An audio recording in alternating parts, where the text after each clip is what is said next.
let's talk BYU football and more importantly, BYU tight ends. I just talked about a guy in Brock Harris who you hope is going to be a BYU Cougar. Well, a guy who could be coaching him up and has obviously played a pivotal role in recruiting him is BYU tight ends coach Kevin Gilbride.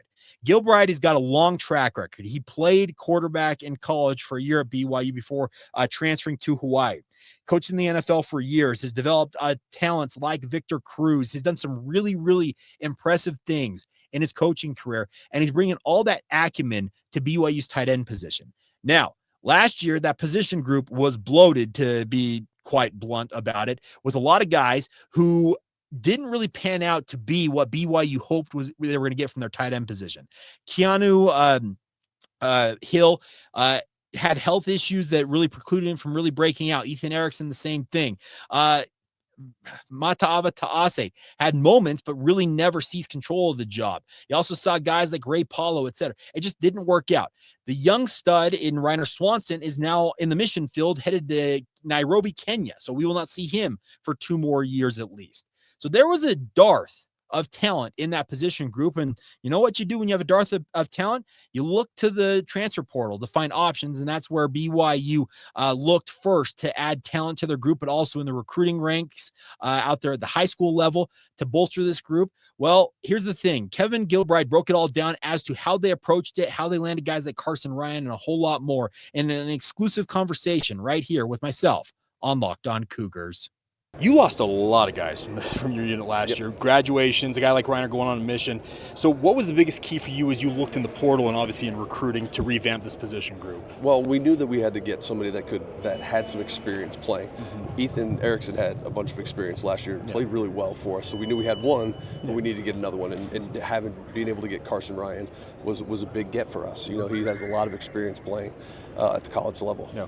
Did you know Carsen at all before he hit the portal? I know some of the coaches here were familiar with him, having grown up in the state. I didn't know him as much as well as those guys did. Okay. Seems like our entire staff knew him, tried to recruit him multiple times, all that.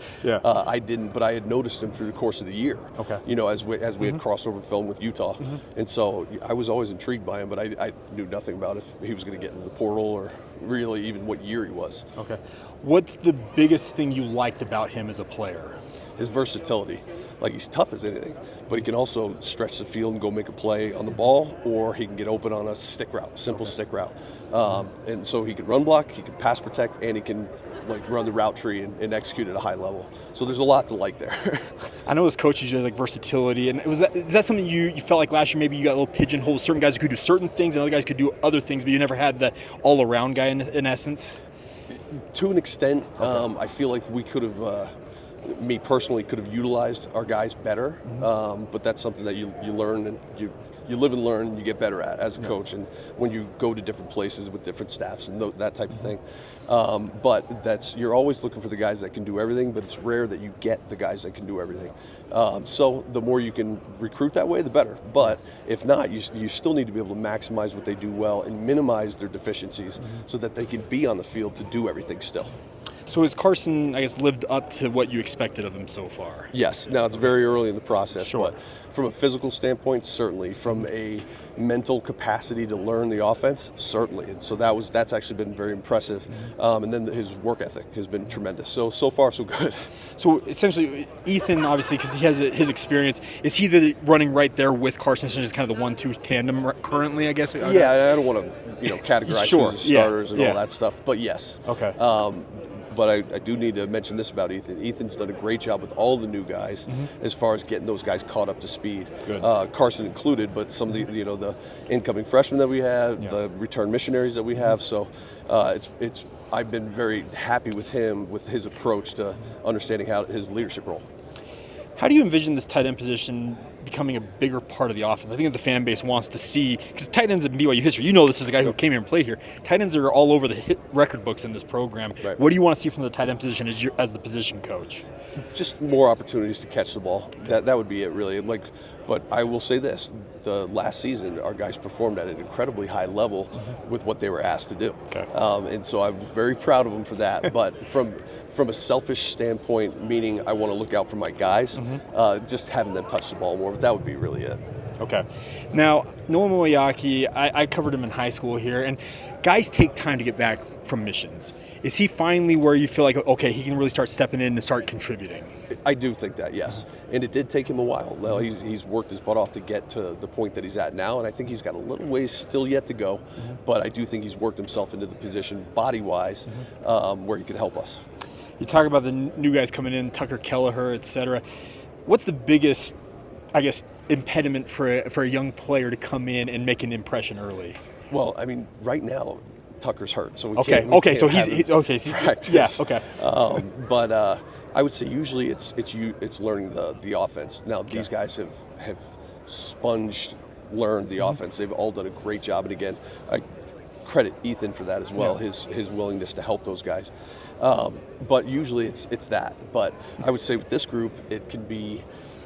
Number one, the injury for Tucker. For Cole Clement, he hadn't played much tight end. He'd played more receiver in high school. Yeah. So he's learning how the run blocking schemes and techniques and all that. And then we need to get Luke Hanchett all the way healthy too. You talk about run blocking. I've talked to guys who have made the transition, and they say the biggest thing to do it is to learn it. It's just to do it. Is that it? Okay. It is. No, there's certainly technique and approach and all that stuff, but you've got to do it, and you have to understand how fast it happens when the defender's a little bit tighter to you. Yeah. You know, the departure angles, how that's going to manipulate a defender and how he's going to react to it. So there's those. You just have to do it. I can teach you how to do it, but until you've done it over and over and over again, there's still going to be things to fix. Everything else in football, it's all about reps. Correct. Right? Yes. Now, as you look forward here, spring's a time for experimentation, and that means you can use different formations, you can use position changes. Are you expecting much of that from your group? Because you're such a, I guess, new group overall. We'll still do it. Okay. You know, like we'll still ask those guys to challenge themselves as far as knowing what to do in different scenarios, because that's what we're going to ask them to do through the course of the year. Okay. So might as well, not spoon feed them now, but have them drinking from the water hose now, or from the fire hose now. So that come season time, come training camp, that it'll be old hat to them at that point. I've got an interesting question, because Reiner's going on a mission. He's going to Africa, of all places. What do you do as a position coach to prepare him and say, hey, see you in 2 years? Like, do you tell him anything, or you say, hey, best of luck, we'll see you down the line? I mean, I'm not going to tell you exactly what I said to him, but it's be where your feet are. Okay. You're out there serving a mission for a purpose, and it's a higher purpose than even just playing football for BYU. So, so experience and be where your feet are and do the best. And I know he's going to do a great job. Last thing for me is your experience. You played here for a short time as a player. Then obviously you've been off coaching NFL. You've been all over the place. What sets BYU apart in your opinion? It's the people. I mean, it really is. Whether you're talking about the coaching staff or the players or the fan base, it's the people. It's how much they care about this university and the mission of the university. It's special. It's a fun thing to be a part of, and it's different. It's different. And I explain it to people that way. Okay. I explain it to them by saying you just have to experience it, and it's not for everybody, but when it is, it really is. There you have it. Kevin Gilbride, BYU tight ends coach. A big thank you to him for taking the time to join us here on the podcast. I have got a bunch of those type of interviews stored up. I had a lot of conversations during spring camp with BYU basketball, kind of taking the BYU sports universe by storm. I held on to them, and we will get to them in the coming days and weeks here on the podcast. We'll tease ahead to later this week. The plan is to have Connor Pay back on the show, so stay tuned for that. If all goes well, we should have him on Friday, so stay tuned for that. But as always, thank you for all of your support. A big thank you once again to Kevin Gilbride for joining the show. And as always, thank you for making Locked On Cougars your first listen of the day. And hey, make sure you're an everydayer right here on the Locked On Cougars podcast.